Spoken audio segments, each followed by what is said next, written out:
الحمد للہ وحدہ والصلاة والسلام علی من لا نبی بعدہ اعوذ باللہ من الشیطان الرجیم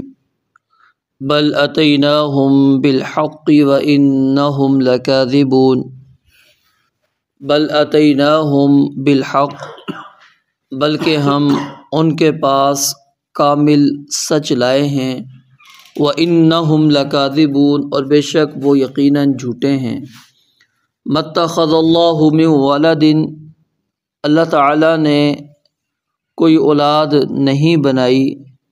وَمَا كَانَ مَعَهُ مِنْ إِلَٰهٍ اور نہ کبھی اس کے ساتھ کوئی معبود تھا إِذًا لَذَهَبَ كُلُّ إِلَٰهٍ بِمَا خَلَقَ اس وقت ضرور ہر معبود جو کچھ اس نے پیدا کیا تھا اسے لے کر چل دیتا وَلَا عَلَى بَعْضُهُمْ عَلَى بَعْضٍ اور یقیناً ان میں سے بعض پر چڑھائی کر دیتا سبحان اللہ عما یصفون پاک ہے اللہ تعالیٰ اس سے جو وہ بیان کرتے ہیں عالم الغیب والشہادۃ فتعالی عما یشرکون غائب اور حاضر کو جاننے والا ہے پس وہ بہت بلند ہے اس سے جو وہ شریک بناتے ہیں۔ پیچھے ہم نے یہ بات پڑھی تھی کہ کفار نے کہا تھا کہ یہ تو ان ھذا الا اساطیر الاولین یہ جھوٹے قصے کہانیاں ہیں جو ہمیں یہ بیان کر رہا ہے، تو اللہ رب العالمین نے اس کا جواب دیا کہ بل اتیناہم بالحق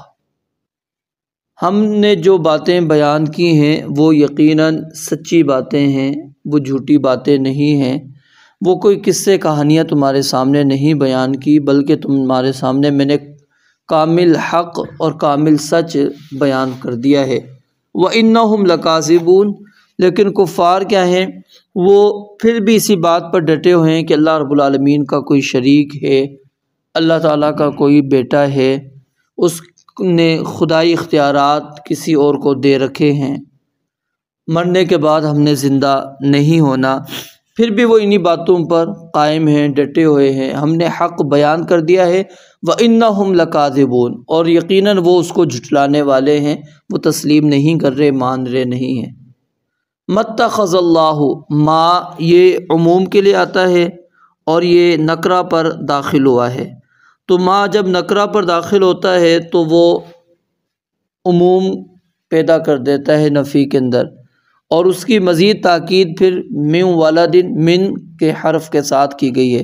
تو یعنی کہ مَتَّخَذَ اللَّهُ مِن وَلَدٍ کہ اللہ تعالیٰ نے کبھی اولاد بنائی ہی نہیں، کبھی بھی اللہ تعالیٰ نے اولاد نہیں رکھی، کوئی بھی لمحہ ایسا نہیں گزرا کہ اللہ رب العالمین کو اولاد کی احتیاج ہوئی ہو، اللہ کو اولاد کی ضرورت پڑی ہو۔ مَتَّخَذَ اللَّهُ مِن وَلَدٍ اللہ تعالیٰ نے کبھی بھی کوئی اولاد نہیں بنائی وَمَا كَانَ مَعَهُ مِنْ إِلَٰهٍ اور نہ ہی کبھی اس کے ساتھ کوئی معبود تھا، کہ شروع کے اندر کہ اللہ کو نعوذ باللہ معاملات چلانے میں مشکل ہوئی ہو تو اللہ نے کسی کو ساجی اور شریک بنا لیا ہو۔ فرمایا وَمَا كَانَ مَعَهُ مِنْ إِلَٰهٍ اور کبھی بھی اللہ کے ساتھ کوئی معبود نہیں تھا کسی بھی وقت میں۔ پھر اس کے اوپر اللہ نے دلیل پیش کی، کیونکہ یہ دعویٰ ہے، یہ دعویٰ ہے کہ اللہ کے ساتھ کوئی اور معبود نہیں ہے، تو اللہ نے دلیل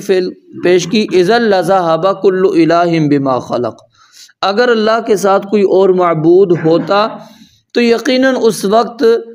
ہر معبود جو بھی اس نے پیدا کیا ہوتا، کیونکہ جو معبود بنتا ہے وہ ظاہر کائنات کی تخلیق کرتا ہے، تو اس نے ضرور کچھ نہ کچھ پیدا کیا ہوتا،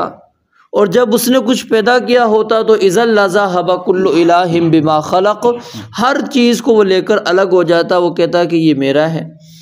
لیکن ہم دیکھتے ہیں کائنات کا نظام اسی انداز سے چل رہا ہے، دن رات کے اندر کبھی فرق نہیں آ رہا، کبھی بھی سردی گرمی کے موسم میں فرق نہیں آ رہا، کبھی بھی معاملات کے اندر کوئی تبدیلی نہیں آ رہی، نظام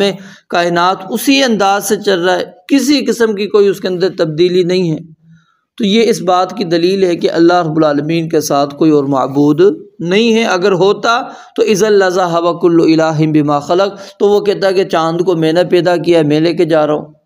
سورج کو میں نے پیدا کیا میں لے جاتا ہوں، فلاں چیز میں نے بنائی ہے میں لے جاتا ہوں، اور فرمایا وَلَا عَلَى بَعْضُهُمْ عَلَى بَعْضٍ، اور ضرور ایک دوسرے کے اوپر وہ کیا کرتے، سرکشی کرتے، ایک دوسرے پر چڑھائی کرتے۔ یعنی اس کو آپ اگر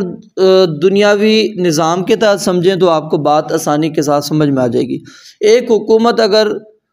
چل رہی ہے کسی کی، کوئی بادشاہ آتا ہے، اس حکومت کو ختم کرتا ہے، اس کے اوپر چڑھائی کرے گا تو ختم کرے گا نا، اس کو بادشاہ کو ہٹائے گا، قتل کرے گا، اس علاقے کے اوپر قبضہ کرے گا، پھر ہی اپنا نظام لے کر آ سکتا ہے۔ یہ تو نہیں ہے کہ وہ کہے کہ جی میں بادشاہ ہوں تو لہٰذا تم ادھر کے بادشاہ ہو تو ادھر بھی میرا حکم چلے گا، نہیں، وہ تو نہیں چلنے دے گا۔ اس کی بادشاہت کو پہلے ختم کرنا پڑے گا، اس کی حکومت کو ختم کرنا پڑے گا، تو اس کے لیے کیا ہے، ضرور ایک دوسرے کے اوپر چڑھائی کرنی پڑے گی، اور پھر جو غالب آئے گا وہی معبود بن جائے گا، اور پھر جو مغلوب ہوا وہ تو معبود ہے ہی نہیں۔ یہ تو واضح دلیل ہے، کیونکہ اگر وہ معبود ہوتا تو وہ کبھی بھی مغلوب نہ ہوتا، کیونکہ وہ تو خالق ہے، معبود ہے، تو وہ کس طرح مغلوب ہو گیا، تو وہ تو غالب رہتا۔ تو یہ دلیل اللہ رب العالمین نے ہمیں سمجھا دی کہ کائنات کا نظام دیکھ لو، اس کے اوپر غور کر لو، تدبر کر لو، تو تمہیں بات سمجھ میں آ جائے گی کہ اللہ رب العالمین کے ساتھ کبھی بھی کوئی بھی معبود نہیں تھا کسی بھی وقت میں، اور نہ ہی اللہ رب العالمین کے ساتھ کوئی اور، اللہ رب العالمین نے کبھی اولاد کوئی بنائی ہے، کبھی اللہ کو اولاد کی ضرورت ہوئی ہے۔ اگر ہوتی تو ہر مخلوق اپنا وہ ہر معبود جو ہے اپنی مخلوق کو لے کر علیحدہ ہو جاتا اور ایک دوسرے کے اوپر غلبہ حاصل کرنے کی کوشش کرتے۔ وہ کہتے کہ نہیں، یہاں پر بھی میرا نظام ہو، یہاں پر بھی میری حکومت ہو۔ سبحان اللہ، اللہ رب العالمین کی ذات پاک ہے، کن سے؟ اولاد سے۔ اللہ رب العالمین کی ذات پاک ہے اس چیز سے کہ کوئی اور اپنا شریک بنائے، ساجی بنائے۔ اللہ رب العالمین کو کسی بھی طرح، کسی بھی لحاظ سے، کسی بھی وقت کسی کی بھی کوئی ضرورت نہیں ہے، ایک لمحہ کے لیے بھی اللہ رب العالمین کو کوئی ضرورت نہیں۔ اور اگر پوری کائنات، وہ حدیث معروف صحیح جو حدیث قدسی ہے، آپ نے کئی دفعہ سنی ہوگی، پڑھی بھی ہوگی، جس کے اندر کہ پوری کائنات نیک بن جائے، صالح بن جائے، ایک بھی اللہ کا نافرمان نہ ہو، تو سب کے نیک بننے سے اللہ کی بادشاہت کے اندر ایک رتی برابر بھی اضافہ نہیں کر پائیں گے۔ اور اگر سب کے سب کافر بن جائیں، سرکش بن جائیں، رب کے نافرمان بن جائے، ایک بھی اللہ کی عبادت کرنے والا نہ ہو، اللہ کا نام لینے والا نہ ہو، تو ساروں کا سرکش بن جانا بھی اللہ کی بادشاہت کے اندر ذرہ برابر، رتی برابر بھی نقص اور کمی نہیں کر سکتا۔ تو یعنی اللہ کو تو ان چیزوں کی ضرورت ہی نہیں ہے کہ ہم کہیں کہ ہم اللہ کی عبادت کر رہے ہیں تو اللہ کا نظام چل رہا ہے، اللہ کی عبادت ہم نے چھوڑ دی تو اللہ کی یہ حکومت نعوذ باللہ ختم ہو جائے گی۔ نہیں، اللہ رب العالمین کو اس چیز سے الغنی، وہ اللہ کی ذات کیا ہے؟ بے پرواہ ہے۔ اللہ الصمد، اللہ بے نیاز ہے، اس کو کسی چیز کی ضرورت نہیں ہے۔ ہماری نہ عبادات کی ضرورت ہے، عبادات کی اگر ضرورت ہوتی تو اللہ رب العالمین نے فرشتوں کو جو پیدا کر رکھا ہے وہ عبادت کے لیے کافی ہیں۔ اور وہ جو معراج کی روایت، اسی کو یہ آپ دیکھ لیں کہ اتنی بڑی تعداد ہے فرشتوں کی کہ 70,000 فرشتے اس بیت المعمور میں روزانہ کی بنیاد پر داخل ہوتے ہیں، جو داخل ہو جائیں ان کی باری نہیں آتی۔ تو کتنی بڑی مخلوق ہے اللہ رب العالمین کی۔ اور انہوں نے یہی کہا تھا نا، جب آدم علیہ السلام کی تخلیق کا اللہ نے ارادہ کیا، کہا کہ میں آدم علیہ السلام کو پیدا کرنے لگا، انہوں نے کہا ہم نسبح بحمدک ونقدس لک، ہم تیری تسبیح بیان کرتے ہیں، تیری حمد و ثنا بیان کر رہے ہیں، تیری تعریفات بیان کر رہے ہیں، اللہ تیری عبادت کر رہے ہیں، ہر چیز جو تو ہمیں کہتا ہے وہ ہم کرتے ہیں۔ لا یعصون اللہ ما امرہم، اللہ جو حکم دیتا ہے اس کی نافرمانی نہیں کرتے۔ کسی قسم کی کبھی بھی کوئی مثال ایک بھی موجود نہیں ہے کہ فرشتوں نے اللہ رب العالمین کی نافرمانی کی ہو، حکم عدولی کی ہو۔ تو اتنی اطاعت گزار اور فرما بردار موجود ہے مخلوق، اس کے باوجود اللہ رب العالمین نے انسان کو اور جنات کو پیدا کیا۔ تو یہ تو ہماری آزمائش کے لیے اللہ تعالیٰ نے پیدا کیا، بادشاہت قائم کرنے کے لیے اللہ رب العالمین نے ہمیں نہیں پیدا کیا، نظام چلانے کے لیے اللہ رب العالمین نے ہمیں پیدا نہیں کیا۔ اللہ رب العالمین کو اس چیز کی ضرورت ہی نہیں۔ پھر دیکھیں قیامت جب آئے گی یہ سارا کچھ ختم ہو جائے گا، یہ آسمان بھی تبدیل ہو جائے گا، زمین بھی تبدیل ہو جائے گی، نیا نظام آ جانا ہے۔ تو اللہ رب العالمین کو یہ نہیں ہے کہ اللہ رب العالمین کی بادشاہت ہماری عبادات کی وجہ سے قائم ہے، یا سب بندوں کی نافرمانی اور سرکشی کی بنیاد پر اللہ کی جو ہے نظام حکومت اللہ رب العالمین کا ختم ہو جائے گا، نظام کائنات کا ختم ہو جائے گا؟ نہیں، اللہ رب العالمین جب چاہے اس کو ختم کر سکتا ہے، وہ اللہ رب العالمین کے حکم پر ہے۔ فرمایا سبحان اللہ، اللہ رب العالمین کی ذات پاک ہے، عما یصفون، ان باتوں سے جو یہ بیان کر رہے ہیں، یہ سارے کے سارے اللہ رب العالمین پر الزامات ہیں۔ عالم الغیب والشہادہ، وہ تو غیب کا جاننے والا اور حاضر کا جاننے والا ہے۔ فتعالی عما یشرکون، اور بہت بلند ہے اس چیز سے جو وہ شریک ٹھہراتے ہیں، یعنی اللہ رب العالمین کا جو شریک اور ساجی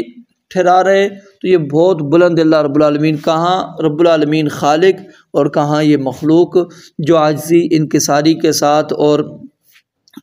احتیاج کے ساتھ بھرا ہوا ہے، اور اللہ رب العالمین کو ان چیزوں کی کوئی ضرورت نہیں ہے۔ رب العالمین سے دعا ہے اللہ تعالیٰ سمجھنے عمل کرنے کی توفیق عطا فرمائے۔ وآخر دعوانا ان الحمد للہ رب العالمین۔